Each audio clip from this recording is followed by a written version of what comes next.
오늘 시간은 향유옥합이라고 하는 제목으로 잠시 말씀을 상고하고 같이 기도하기를 원합니다. 세상에서는 여러 종류의 사람이 있습니다. 같은 세상을 살아가고 있지만 제각각 자신이 원하는 대로 혹은 이해하기 쉬운 대로 편한 대로 세상을 보기 때문에 각자의 개성대로 살게 됩니다.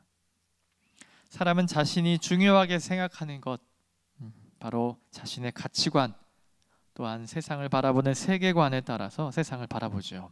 그래서 다양한 사람들이 살게 생겨나게 되는 것 같습니다. 오늘 우리는 본문을 통해서 익숙한 본문이지만 세 종류의 사람을 좀 보기를 원합니다. 그곳에는 나병 환자였던 시몬이 있었고 또 예수님이 물론 등장하고요. 예수님의 제자들 그리고 등장하는 한 여인이 있었습니다. 오늘 본문의 배경은 여러분 보시다시피 예수님께 식사를 대접하는 자리인 듯합니다.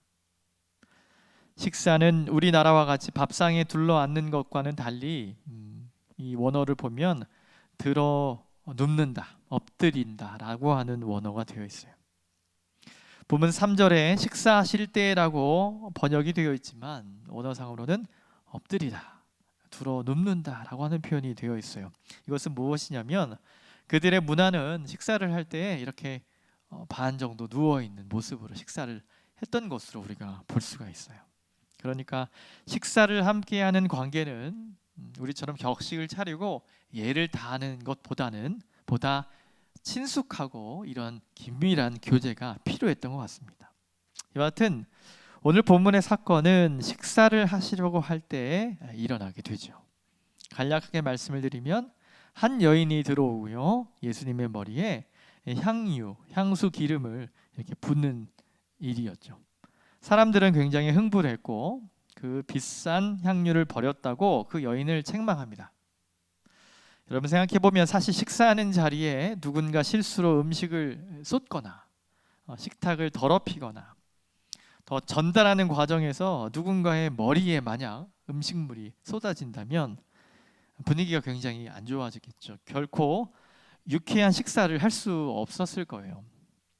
하지만 본문의 사건은 그러한 정황이 있지만 예수님께서 노발대발 하시는 것이 아니라 자리에 함께 있었던 어떤 이들이라고 표현되는데 정황상 제자들인 것으로 알 수 있어요. 어떤 이들이 그 여인을 나무라는 상황이 오늘 본문의 배경입니다. 하지만 예수님은 그녀의 그 한 여인의 편을 들어주었고 그녀에 대한 놀라운 일을 말씀하는 것으로 오늘 본문은 맞춰지게 됩니다. 오늘은 이러한 상황 속에 등장하는 한 세 부류의 사람을 하나씩 좀 살펴보면서 하나님이 원하시는 바른 신앙을 가진 사람이 어떤 사람일까? 하나님이 원하시는 하나님께 헌신된 사람은 어떤 사람일까? 그런 모습을 좀 기억하면서 같이 도전을 받기 원합니다. 첫 번째 우리가 좀 보실 사람은 나병 환자 시몬과 같은 사람입니다. 본문에서는 식사를 하시는 자리에 있는데요. 그 식사 자리의 명분은 나와 있지 않아요. 그냥 그 나병 환자 시몬의 집에 가셔서 식사를 한 것으로 본문이 나오죠. 향유 옥합, 이 오늘 본문이 말하고 있는 사건은 사복음서 마태, 마가, 누가, 요한 모두 등장하는 본문이에요. 모두 나오는데 특히 요한복음은 좀 독특하게요. 나병 환자 시몬이 아니라 나사로, 다시 살아난 나사로가 대접을 하는 것으로 나옵니다. 요한복음 11장을 여러분 보시면 죽었던 나사로가 다시 사는 장면이 나오거든요. 그러니까 다시 살려주신 예수님께 이렇게 감사함의 어떤 식사 자리가 아니었는가 이렇게 생각을 해볼 수가 있겠죠. 그렇다면 요한복음에 나오는 나사로와 지금 나병 환자 이 공감 복음이 말하는 시몬과 동일 인물인가 아닌가에 대한 논의는 사실 오늘 통해서 알 수는 없어요. 그러나 이 공감 복음에서는 나병 환자 시몬이라고 하는 말을 합니다. 그리고 이 시몬이라고 하는 사람이 나병 환자였다라고 하는 사실, 그 질병에서 고침받은 사람이었겠죠. 여하튼 그것을 강조했을 강조했을 사실을 볼 때에 우리는 이렇게 볼 수 있어요. 예수님이 고쳐주셨던 거죠. 예수님으로 인해서 나병에서 고침받은 이후에 아마도 예수님께 좀 감사의 식사 대접이 아니었을까라고 우리가 생각해 볼 수 있습니다. 자, 이것으로 보아 오늘 본문에 나오는 이 나병 환자였던 시몬은 예수님께 받은 은혜에 감사를 표할 줄 아는 그런 사람이었던 것 같습니다. 그렇지만 오늘 본문은 시몬을 통해서 받은 은혜에 감사를 표현해야 된다라고 하는 교훈을 하는 분위기가 아니라는 사실을 여러분 아셔야 해요. 그렇다면 우리는 본문에 나타난 이 나병 환자 시몬을 조금 더 깊이 생각해 볼 필요가 있는 것이죠. 당시 유대 사회는 종을 부리는 사회였다고 합니다. 돈이 많은 사람은 종을 많이 부렸겠죠. 그래서 집안일을 시키고 문 앞에 항아리를 놓아서 손님이나 출입하는 주인의 발을 씻을 물을 이렇게 끼워넣어주고 씻겨주는 일을 했었다고 합니다. 하지만 그럴 형편이 못 드는 사람들은 그럴 수 없으니까 그냥 오시는 분이 나가거나 들어오는 분이 알아서 본인이 이제 발을 씻도록 보통 일반적으로 문 밖에 이렇게 항아리를 놓았다고 해요. 본문에서는 나타나지 않았는데요. 여러분 누가복음 7장에 보면 이 향유옥합 사건이 그대로 나오는데 그 부분에 보면 44절에 보면 예수님이 이런 이야기를 식사 자리에 초대한 주인에게 이런 말을 합니다. 나에게 발을 씻을 물도 주지 않았다. 이런 말을 합니다. 그렇다면 식사 자리에 초대한 이 시몬이라고 하는 사람은 예수님께 발을 씻을 물을 제공하지 않았던 것 같아요. 물론 여러분 바쁘거나 분주하거나 하면 놓칠 수 있겠죠. 실수가 있을 수 있습니다. 그런데 생각해 보십시오. 식사에 초대한 이 나병 환자 이 시몬이 바빴을까? 얼마나 바빴을까? 여러분 한번 생각해 보세요. 여러분 마르다와 마리아 여러분 아시죠? 이 둘이 예수님을 식사 자리에 초대하는 정황이 다른 본문에서 나올 때 마르다는 예수님께 식사를 준비하는 것을 너무 분주해서 예수님이 말씀하시는 이 가운데 이 동생 마리아는 예수님 말씀을 계속 듣고 있잖아요. 일하지 않고. 그래서 마르다가 예수님께 이야기하죠. 주님, 그 마리아 보고 좀 일 좀 하라고 해주세요. 이런 이야기를. 여러분 그 정황을 잘 아십니다. 자, 음식 장만이 굉장히 분주했기 때문에 마치 오늘에 등장하는 나병 환자 시몬도 마치 그 문 밖에 항아리 물을 놓지 않았을까 생각해 볼 수 있겠죠. 그런데 유대 사회는 우리나라의 전통과 굉장히 유사한 면이 있습니다. 그게 무엇이냐면 남자들은 식사 준비를 하지 않았어요. 절대로 그런 식사 준비를 하지 않았던 당시 문화적 배경을 보았을 때 그렇다면 이 나병 환자 시몬은 예수님께 병고침을 받은 것으로 볼 때 예수님을 초대한 거죠. 예수님과 제자들 꼭 식사 자리에 몇 시까지 오십시오. 그 말만 한 거죠. 물론 집안을 치웠을 수도 있겠고 그런 어떤 것들을 챙겼을 수도 있겠지만 이 시몬이 했던 일은 예수님의 식사 초청을 했을 뿐이었습니다. 나병 환자 시몬은 자신의 병고침의 은혜에 대한 보답으로 주님을 한번 초대한 거예요. 식사 한 끼니 정도 예수님께 대접할 것으로 생각했던 것이죠. 만약에 제가 요한복음의 말씀을 드렸는데 이 시몬이 만약에 다시 살아났던 나사로였다면 이 문제는 더 심각해지는 거예요. 무슨 얘기냐면 자신을 죽었다가 살려주신 예수님께 보인 이 접대가 뭐였어요? 그냥 식사 한 끼니 대접하는 정도였다면 예수님이 발 씻을 물도 미처 준비하지 못한 채 그렇게 했다면 여러분 문제는 심각할 수밖에 없습니다. 자신의 생명을 살리신 분에 대한 보응이 그 대가가 식사 한 끼니였을까?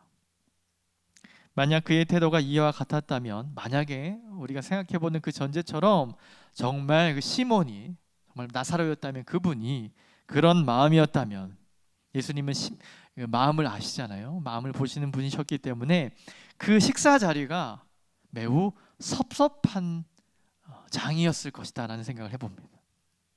믿음으로 병고침을 얻고요, 믿음으로 새 생명을 얻었음에 감사하며 예수님을 초대합니다. 그러나 그 은혜에 대한 보응이 단순한 식사 한 끼니 정도로 나병 환자 시몬이 여겼다고 한다면, 예수님이 그 초대에 응하시고 식사를 함께 하심에도 불구하고 예수님은 계속 처음에 그 방에, 그 집에 들어갈 때부터 아직 발 씻을 물도 준비 안 된 그 연약한 모습을 보며 주님은 매우 서운하셨을 것 같다라고 하는 것이죠.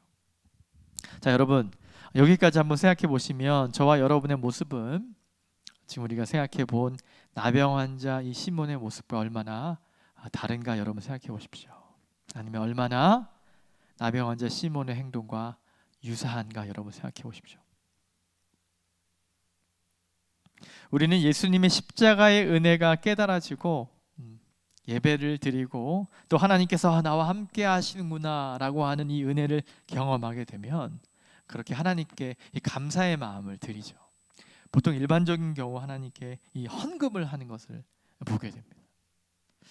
제가 부끄러운 이 경험이지만 제가 강릉에서 이제 10대 시절을 보냈었는데요. 강릉은 당시에 예수님을 믿는 인구가 복음화율이라고 하는데 5%가 안 되는 그런 곳입니다. 그런 그 지역에서 그 강릉에 있는 그 시찰회에서 주관하는 그런 부흥 집회가 있었어요. 과거에 3일간 열렸고요. 그리고 수요일 저녁 예배도 통합으로 교회들이 연합해서 이렇게 강사 목사님 모시고 기도하고 그런 집회가 있었고요. 저는 고등학교 시절이었기 때문에 학교에 잘 이야기를 하고 그 집회에 이렇게 참여할 수 있었어요. 그런데 또 그런 이제 사모하는 마음으로 가면 참 은혜 많이 받잖아요. 그래서 첫날 하나님께서 주신 은혜가 너무 감동이 되고 너무 말씀으로 마음이 깨어지고 기도가 터져 나오기 시작됐어요. 그리고 순서에 따라서 봉헌 시간이 있었는데 제가 고등학교 시절이야 사실 용돈도 없는 그런 형편이었어요. 그래서 헌금을 뭔가 하고 싶다는 마음이 굉장히 있었습니다. 그래서 지갑을 열어보니 그때 저희 아버지께서 이제 과거에 이제 미국에 갔다 오실 때 1달러짜리 이제 지폐를 선물해 주신 적이 있어요. 그래서 이거 기념으로 가지고 있어라. 근데 제 지갑에 그거밖에 없어서 그 이제 1달러 지폐를 헌금을 했던 게 기억나요. 근데 그리고 다 끝나고 집에 왔는데 집에 오는데 아버지가 이런 얘기를 하시더라고요. 저희 아버지가 목사님이신데요. 당시 집회의 그 임원이셔서 이렇게 헌금을 계수하는 그 이제 위원이셨어요. 그런데 저희 아버지께서 이렇게 말씀하셨어요. 너 혹시 1달러 헌금했냐? 이렇게 말씀하시더라고요. 그래서 저는 깜짝 놀라서 어떻게 아셨어요, 아버지? 그렇게 얘기하니까 집회 후에 시찰의 목사님들이 막 헌금 계수를 하는데 이 강원도 지역에 누군가 1달러를 헌금했다. 참 감사하다. 그런 이야기를 하셨는데 순간 아버지께서는 제가 한 것으로 이제 아셨던 거죠. 그러면서 조용히 이제 내 아들이 낸 것 같으니 제가 다시 원화로 헌금하겠다라고 말씀하셨대요. 그러면서 저에게 이런 말씀하셨습니다. 이렇게 헌금하면 안 된다. 준비 없이 하나님께 사모함 없이 그렇게 이런 헌금을 하지 말아라. 이런 이야기를 저는 아직도 기억이 납니다. 저에게 마땅한 은혜에 대한 표현이었는데 아무리 저 안에 수중이 없기 때문에 뭔가 급하게 하는 마음도 있었습니다. 물론 이해할 수 있는 부분이지만 하나님의 은혜에 대한 보응의 마음에 준비된 마음, 더 그분 앞에 드려지는 마음에 더 귀한 것으로 준비해야 될 마음을 그때 교훈을 얻게 됐어요. 여러분, 우리가 하나님께서 주신 그 은혜를 이렇게 우리 안에 누려지고 감사의 마음으로 하나님께 헌금을 드리죠. 헌신 예배를 드리다 보면 예배 헌금을 준비하지 못해서 옆 사람에게 헌금을 빌리거나, 요즘은 그런 일이 많지 않지요. 그러나 과거에는 굉장히 많았죠. 헌금함을 돌리기도 하고, 그럼 미처 헌금을 준비하지 못하면 옆에서 쿡쿡해서 찔러서 막 빌리기도 하고, 저는 많이 보고 자랐었습니다. 그렇게 구겨진 돈을 넣는 경우, 어떤 이들은 억지로 헌금을 내는 이들도 있었어요. 헌금함이 마치 나를 향해 다가오는 어떤 그런 것처럼 냉소로 던져 넣는 이들도 있었어요. 여러분, 저는 이 시몬의 나병 환자 시몬의 헌신의 모습이 마치 제가 준비 없이 생각 없이 하나님께 그냥 드렸던 그 일달러 지폐 같은 마음으로 섣불리 그렇게 표현한 그것이 생각이 많이 났고요. 우리가 하나님께 대한 그 감사의 모습이 그냥 꾸깃꾸깃한 그거 하나로 표현되고 있지 않은가라는 생각을 하게 되었습니다. 여러분, 하나님께서 자신에게 행하시는 일을 익히 잘 알고 있죠. 우리를 위해서 십자가의 사랑과 헌신으로 스스로의 살을 찢고 피를 흘리심으로 저와 여러분을 살리신 사실에 우리는 참 감사합니다. 그런데 우리가 그분께 보이는 감사의 것은 그저 꾸깃꾸깃한 준비 없이 드려지는 그냥 식사 한번 제가 대접드리겠습니까? 제가 그냥 하나님 제가 이렇게 하루 헌신하겠습니다 정도로 우리가 나아가고 있지 않은가? 하나님이 나를 살리셨다고 하나님이 고치셨다고 말하지만 헌신의 흉내만 우리는 내고 있지 않은가? 여러분, 나병 환자 시몬에게 있어서 예수님의 은혜는 그 정도밖에 안 됐던 것 같습니다. 병 고침의 감격과 십자가의 은혜가 놀라우리는 만큼 감사하지만 이제는 다 병 고침 받았어요. 나병에서 자유하게 되었어요. 살 수 있게 된 이후에 그저 그런 정도가 되어버린 헌신이라면 여러분, 우리 다시 한번 하나님을 향한 우리의 모습과 하나님께 보여드리는 우리의 인생을 다시 한번 살펴볼 이유가 되는 것입니다. 두 번째로 살펴볼 사람은 바로 오늘 본문의 기록을 보면 어떤 이들과 같은 사람입니다. 정황상 이 어떤 이들이 제자들이었다라고 우리는 알 수가 있죠. 본문 속을 보시면요, 강조된 이 동사가 나오는데 어떤 동사냐면 함께 있다, 또 함께 행하다, 이 동사가 반복이 됩니다. 예수님과 함께 있다, 예수님과 함께 어떤 행위를 한다라고 하는 말이 강조되는데 흥미있는 것은 오늘 본문에서 예수님과 함께 있으면서 어떠한 일도 하지 않았던 부류가 있었어요. 바로 어떤 이들입니다. 어떤 이들. 진실로 이분들은 이 자리에서 한 일이 전혀 없어요. 그냥 예수님 옆에 붙어서 그냥 앉아서 식사 함께 했던 분들이에요. 그런데 한 여인이 와서 이런 일을 행하니까 4절 5절을 보면 이제 이 어떤 이들, 제자들이 이제 뭔가 이야기를 하는 거죠. 그런데 이 여인에게 어떤 일을 하는 거지 않습니까? 어떤 이야기를 하는데 본문 4절 5절을 보면 문장의 주어가 뭔지 여러분 한번 한역에서도 잘 나오는데 보십시오. 주어가 누구예요? 이 향유입니다. 이 향유. 원어도 동일해요. 이 향유를 왜 허비하느냐라고 말합니다. 주어가 이 향유예요. 예수님께 그들이 이해하지 못한 일을 한 거잖아요. 그렇죠? 예수님을 닦아드리거나 예수님을 옹이하는 있는 한 명도 나오지 않고요. 그들의 관심은 그 향유에 있었어요. 여러분, 요즘 말로 한번 생각해 보면 한 여인이 테러 수준의 일을 행한 거잖아요. 이렇게 누워서 식사하는데 한 여인이 와서 예수님께 뭔가 물을 붓는 거지 않습니까? 이건 마치 테러와 같은 일인데도 불구하고 그 여인을 제재한다거나 예수님 괜찮으세요? 라고 묻는 정황이 없이 그들의 모든 관심이 뭐예요? 이 향유입니다. 저는 이 장면을 계속 좀 한번 머릿속에서 한번 생각을 해보았어요. 그런데 계속 생각하면 생각할수록 마치 이것은 한편의 코미디가 아닌가 이런 생각을 하게 됐어요. 여러분 한번 생각해 보십시오. 원문의 의미가 드러나게 한번 이야기를 해보면 예수님의 머리 위에 기름을 붓자 제자들이 막 화를 내는 거예요. 이해할 수 있죠. 아니 우리 스승께 이런 일을 행하다니 제재해야 되지 않습니까? 왜 그러십니까? 예수님 괜찮으세요? 좀 닦아드리거나 이런 액션이 당연하게 있어줘야 되는데 그 다음에 마치 코미디처럼 뭐라고 얘기하냐면 왜 이 향수를 부셔버렸냐, 이거 원어에 가깝게 얘기하면 왜 깨뜨려버렸냐. 그 다음에 뭐라고 하냐면 왜 지금 현재 가치로 한 3천만 원 정도 된다고 봐요. 왜 그 정도 가치 되는 이 귀한 것을 잘 생각해 보세요. 이 귀한 것을 부셔서 헛된 곳에 버렸냐. 왜 이 말이 코미디인지 여러분 아십니까? 헛된 것이 어딘 거예요?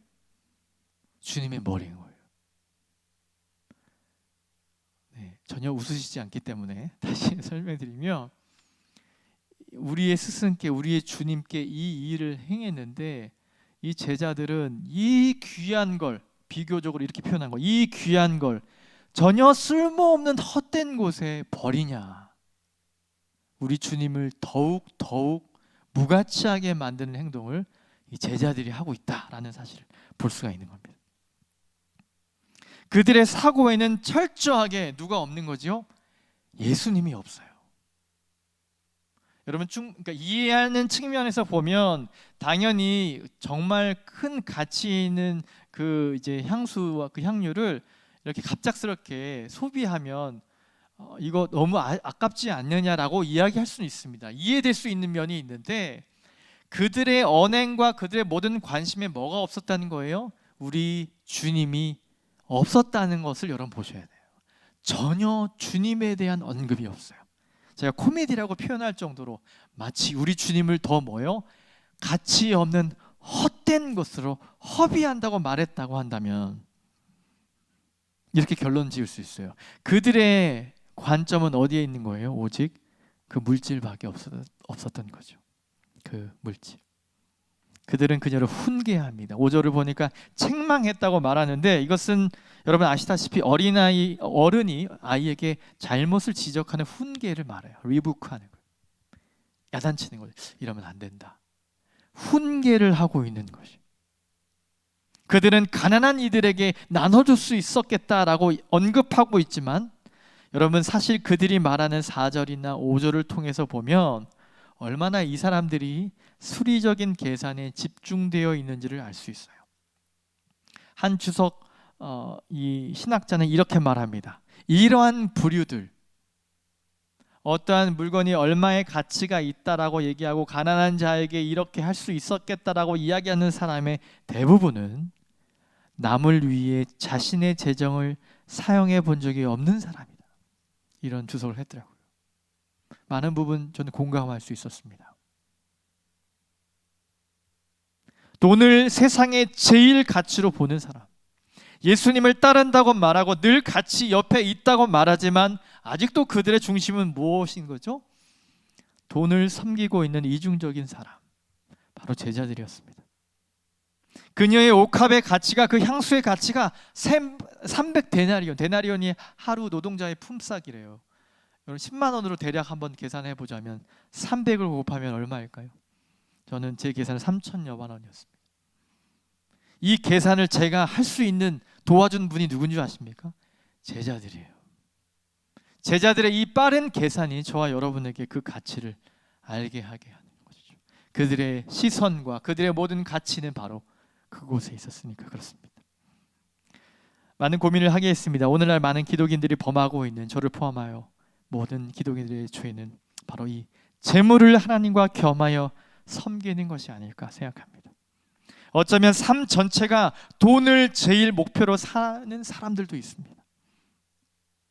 여러분, 이 식사 자리에서 예수님의 얼굴을 붉게 만든 장본인은 사실상 바로 이 제자들이었던 것 같아요. 예수님을 따르지만 세상의 재물의 염려로 늘 가시밭에 떨어진 그 열매처럼, 가시밭처럼 사는 거죠. 헌금하고 헌신을 하고 하나님께 막 드린다고 이야기하고 그런 삶을 살지만 그렇게 드리면서도 감사가 없고 자신의 경제적인 열악함에 속상해하는 사람, 그때 제자들과 같은 사람이 아닐까 생각해 봅니다. 또한 이와 같은 사람들은 주님 앞에 순수한 열정을 보이는 이들을 늘 시기하게 됩니다. 늘 예수님 옆에 있는 자신들의 권위는 존귀한 것이라 여기고 예수님 앞에 엎드린 죄인들을 정죄하는 그런 사람. 여러분, 많은 경우 교회 안에서 열심히 있게 순박하게 순수하게 말씀에 순종하고 일하려 하다 보면 여러분, 여러 어려움이 만날 때 보통 어떻죠? 그런 일들이 우리 교회 안에 많은 시기와 질투들이 있다고 하는 것을 우리는 경험할 수 있어요. 이 여인의 헌신에 비수를 꼽는 일을 누가 합니까? 예수를 믿지 않은 사람이 한, 이방인들이 한 것이 아니라 바로 예수와 함께 있었던 제자들이 그 여인의 가슴에 비수를 꼽는 일을 했다면 여러분, 우리는 고민하지 않을 수 없습니다. 정말 우리는 주님 주님과 가까이 나아가는 삶을 살면서 정말로 하나님이 원하시는 일을 선택하고 있는가, 여러분 고민해 보셔야 합니다. 마지막으로 우리가 초점을 맞출 사람은 바로 이 여인입니다.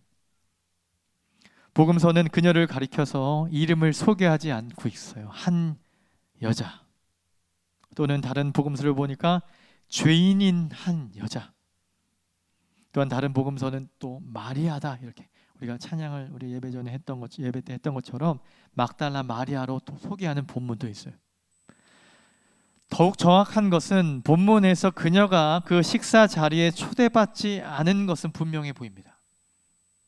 그녀는 식사를 하시려고 할 때 예수님께 다가갔고요, 그 여인의 그 나드 향유를, 성경을 이 그녀가 가져온 그 향수를 세 가지로 표현하는데, 첫 번째로 그 향수는 정제된 것이었다. 그 정제 있죠, 퓨리파이라고 해서 순도를 높인 거죠. 그러니까 함유율이 순도가 높은, 그러니까 고급졌다는 거죠. 굉장히 고귀한 그런, 정말로 향이 정말 진한 어떤 것, 그게 정제된 것이었다라고 말하고, 두 번째로는 당연히 비쌌겠죠. 값이 비싼 것이었다. 세 번째로는 석고로 된 병 안에 있었다라고 하는 거예요. 그러니까 그것을 열기 위해서는 그 석고를 깨야 됐던 것이었죠. 여하튼 그녀가 가져온 이 물건의 세 가지 특징을 살펴보면서 오늘 본문이 진행되는데, 본문 3절을 잘 살펴보면 이 여인이 집에 들어와서 예수님께 머리에 붓고 깨어서 붓고 이 일들이, 그러니까 천천히 이루어진 것이 아니라 갑작스럽게 이루어졌다고 하는 것을 볼 수 있어요. 장애가 없었기 때문에 바로 와서 이 일들을 행했던 것을 볼 수 있습니다. 그녀는 그 병을 들고 왔고 깨어서 예수님 머리 위에 부었어요. 이 여인이 어떤 멘트를 할 것 같은데 전혀 복음서에는 어떤 멘트도 없어요. 이 여인이 한 말은 복음서 어디에서도 찾아볼 수 없습니다. 자신이 죄인임을 알고 있었기 때문에 그랬던 것 같습니다. 초대받지 않은 죄인인 한 여인, 그녀가 예수님께 와서 예수님의 머리 위에 향유를 붓는 것은 대단히, 여러분, 용기가 필요한 일이었습니다. 마치 이 자리에 잡혀서 어떠한 일을 당해도 그녀는 이것을 다 감수하고 이 일을 했던 것 같습니다. 여러분, 지금 이 상황을 다시 한번 머릿속에 그려보십시오. 나병 환자 시몬의 집안을 한번 그려보십시오. 식탁이 있었겠고 거의 반쯤 누워서 있는 분들이 이렇게 식사를 하고 있었을 겁니다. 집안에는 어떤 사람도 발을 씻지 않았기 때문에 쾌적한 그런 상황은 아니었겠죠. 그들의 식사도 그리 만족할 수준이 못 되었을 거예요. 한데 한 여인이 들어오죠. 예수님 머리에 값비싼 이 향수 기름을 다 부어버립니다. 온 집안은 어떻게 되죠? 그 향기로 가득했을 거예요.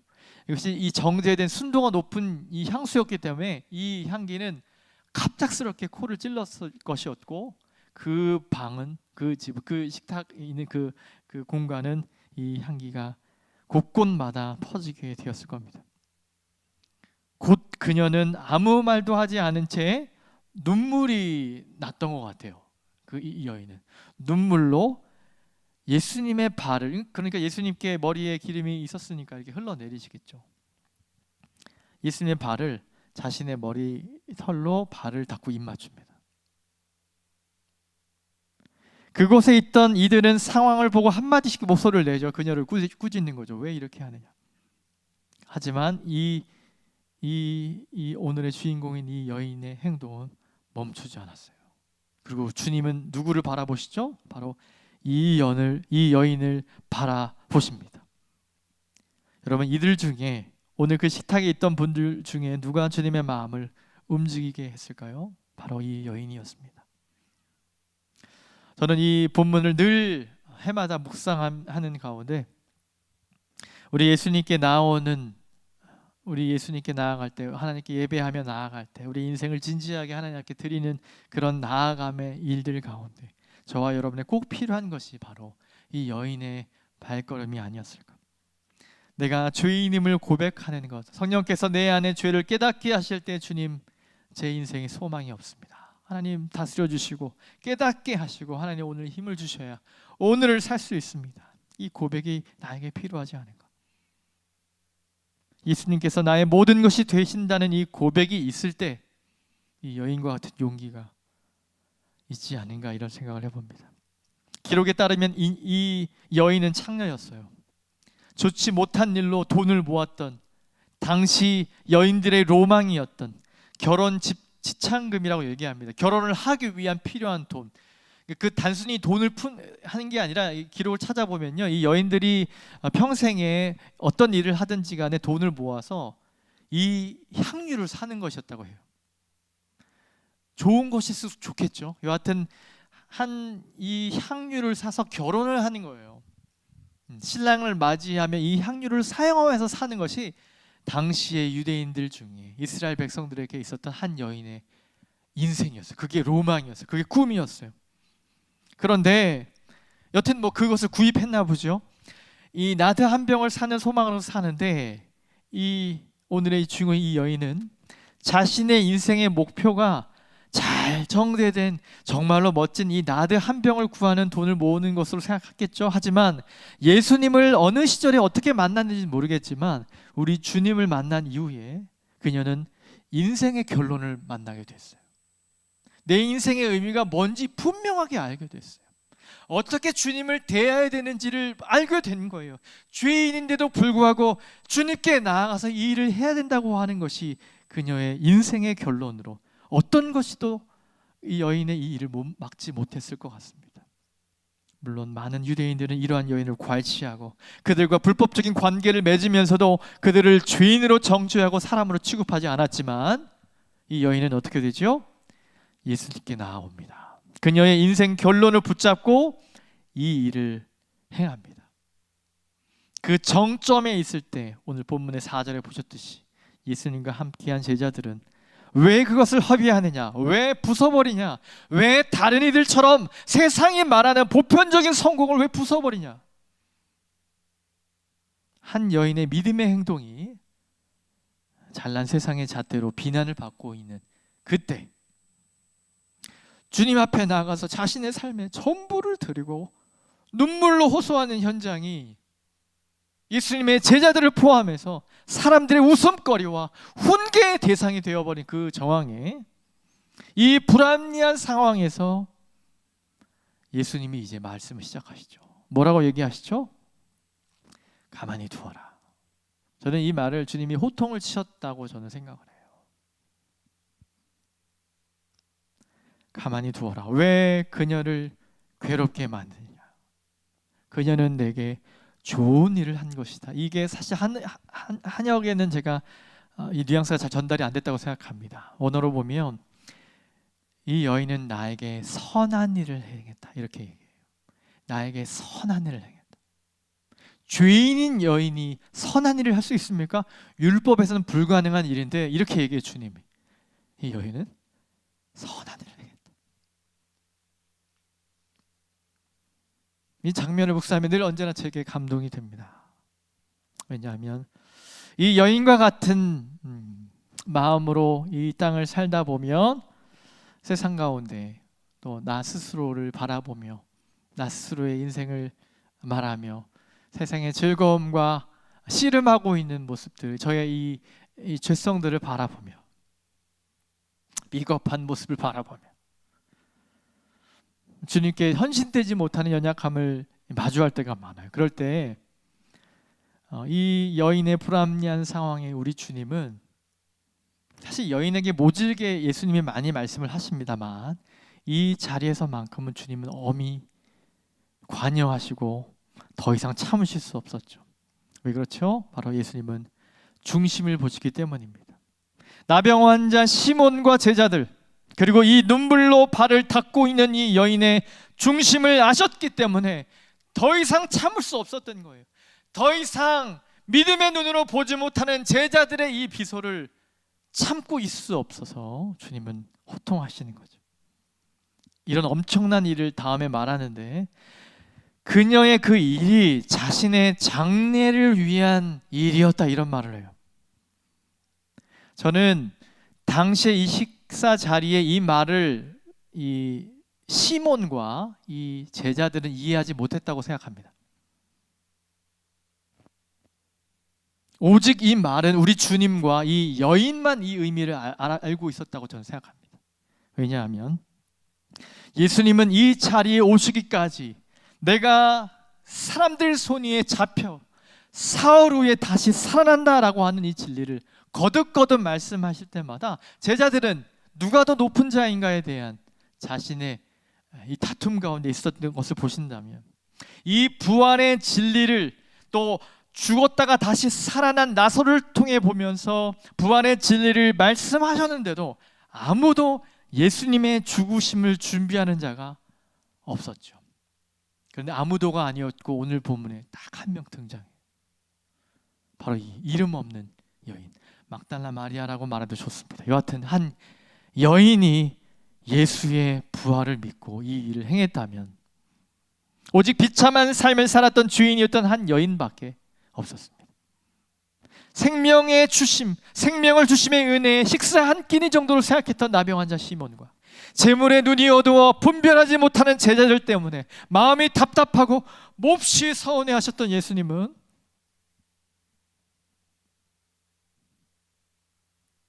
그 여인이 주의 마음을 감동시킨 거죠. 그 여인이 예수님을 시원하게 해드렸습니다. 가난한 자들은 항상 너희들과 같이 있지 않느냐? 내가 너희와 항상 있을 줄 아느냐? 그들을 구제하는 것이 낫다고? 너희들이 한 일이 무엇이냐? 눈물로 나오는 한 여인에게 빗술을 꼽는 일 외에 너희가 무엇을 하였느냐? 받은 은혜 이 정도 하는 것으로, 주일 성수하는 것 정도로, 마땅히 할 11조와 감사헌금을 하는 것으로, 적당히 직분받고 일하는 것으로 내 할 일 다 했다고 생각하는 너희와 이 여인의 헌신이 어떻게 같을 수 있느냐? 예수님이 마지막에 이런 말씀을 하세요. 그녀는 나와 함께 있다. 그리고 그녀는 나와 함께 일했다. 마치 예수님과 함께 동행했던 제자들이 해야 될 행동을 이 여인이 했다라고 주님은 평가하고요. 내 몸에 향유를 붓는 것으로 나의 장례를 미리 행했다, 이렇게 말합니다. 여러분, 예수님은 그녀를 보호해 주셨습니다. 그녀는 예수님께서 자신에게 영원한 생명을 주시기 위해 십자가의 길을 가실 것을 알고 있었습니다. 왜냐하면 그분이 나의 인생의 결론임을 알았기 때문에. 이 사실이 깨달아진 이후에 그녀는 더러운 귀신에서, 이 여인이 만약에 막달라 마리아였다면 귀신에서 고침받은 것보다 더 깊은 구원의 은혜에 감사하여 그날 자신의 전 재산인 이 나드 한 병을 가지고 예수님께 나아왔던 것입니다. 예수님은 복음이 선포되는 온 세계 구석구석마다 그녀가 행한 이 일도 그녀를 기념하기 위해 사람들 사이에 말하게 될 것이다. 이 본문이 복음서 4개의 복음서에 등장하고 오랜 이후에 저와 여러분에게 들려왔다면,